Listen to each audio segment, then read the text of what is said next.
Today I am going to take Memories of Childhood summary.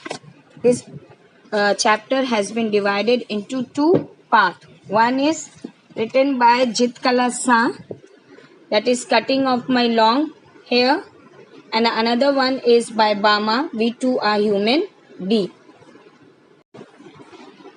Let's first tell me about the author of the chapter cutting off my long hair, Jitkala Sa.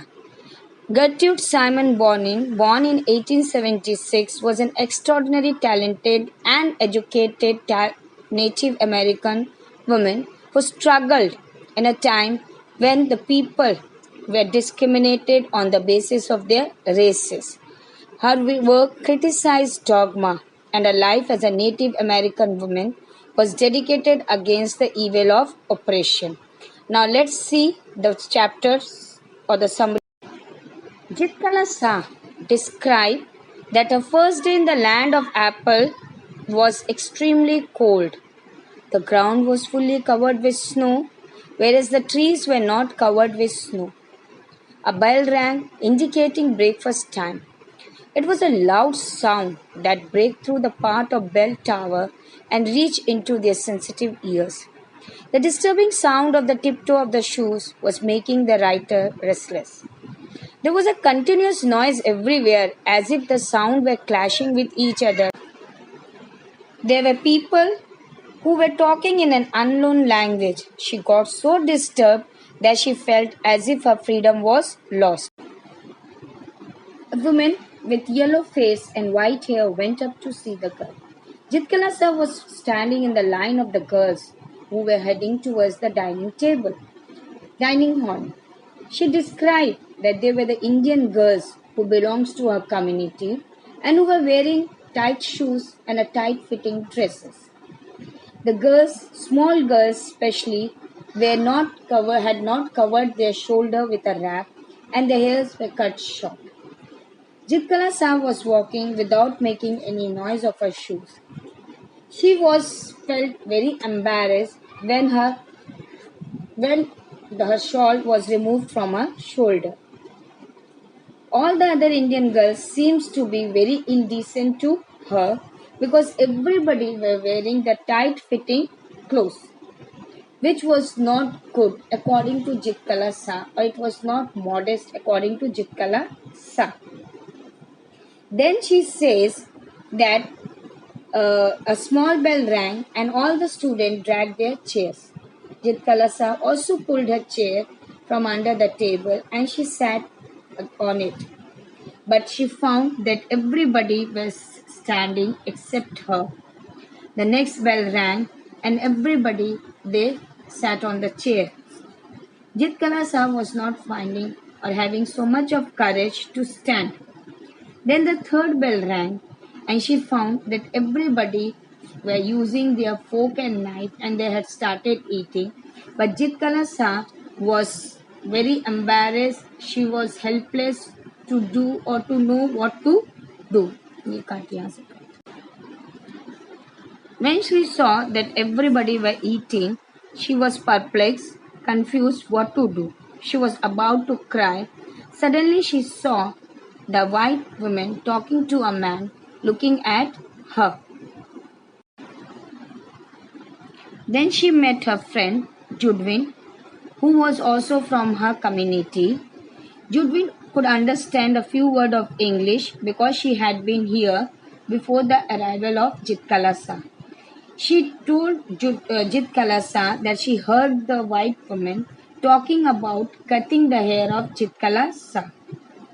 Jitkala Sa didn't want to do it because she had heard her mother saying that only the coward they keep their hair short, and the people who are mourning they also keep their hair short. So she doesn't want to be a mourner or a coward. That's why she didn't want to cut her hair. But Judwin told Jitkala that she had to cut her hair. Jitkala said that she will protest, but Judwin knew that those white people they are stronger than these two girls. But Jitkalasa was not ready for it, so she decided to go against the school rules and regulation.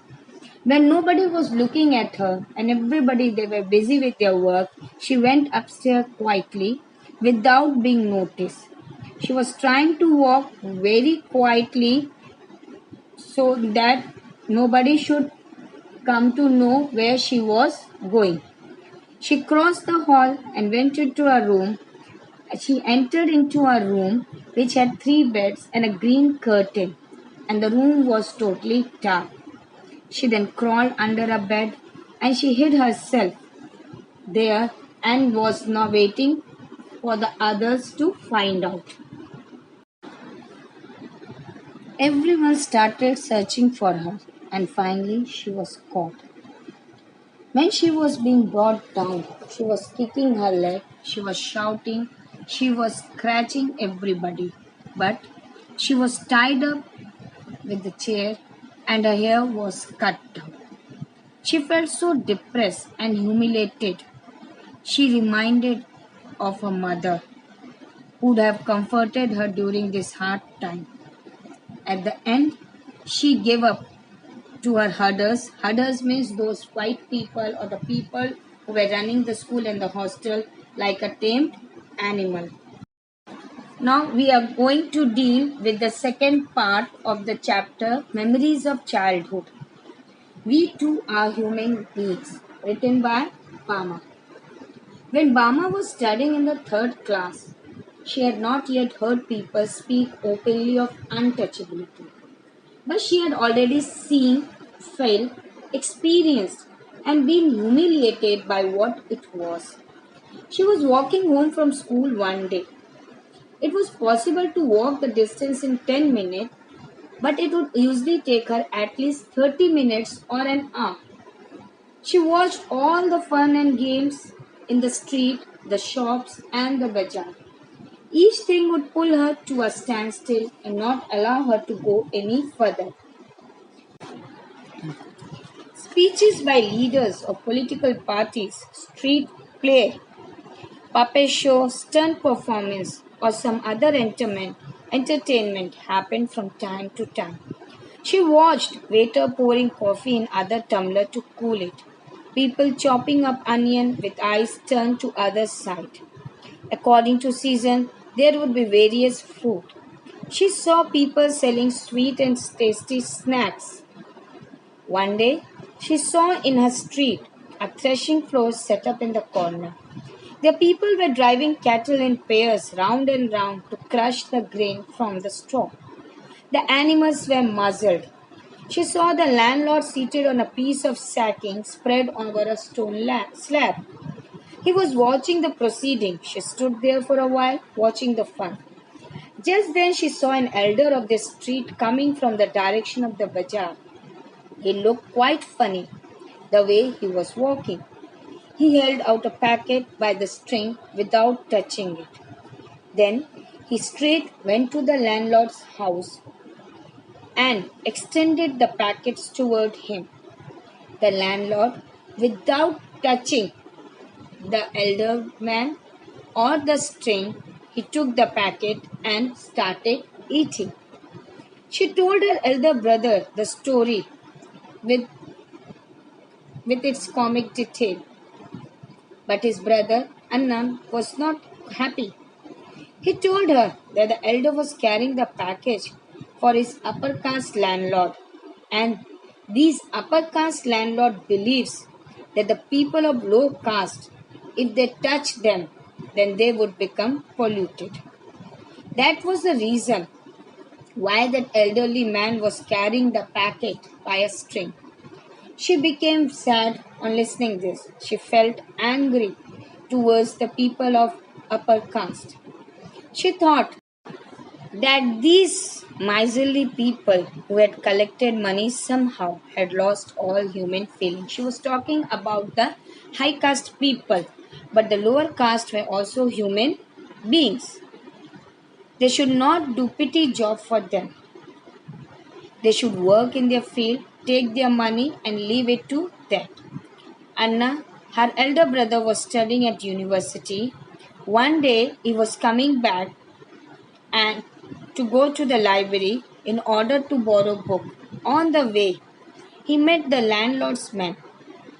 And when the landlord man asked his name, Anand told his name.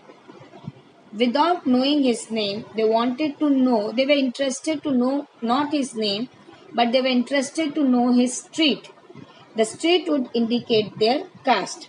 Anand told her that they were not given any honor, dignity, or respect because they were born in a particular community. That is, they were born in a lower caste community. He advised Bama to study and to do well in her academic field. People will come to her of their own accord then. She studied hard and stood first in her class, and then she found that many people became her friends.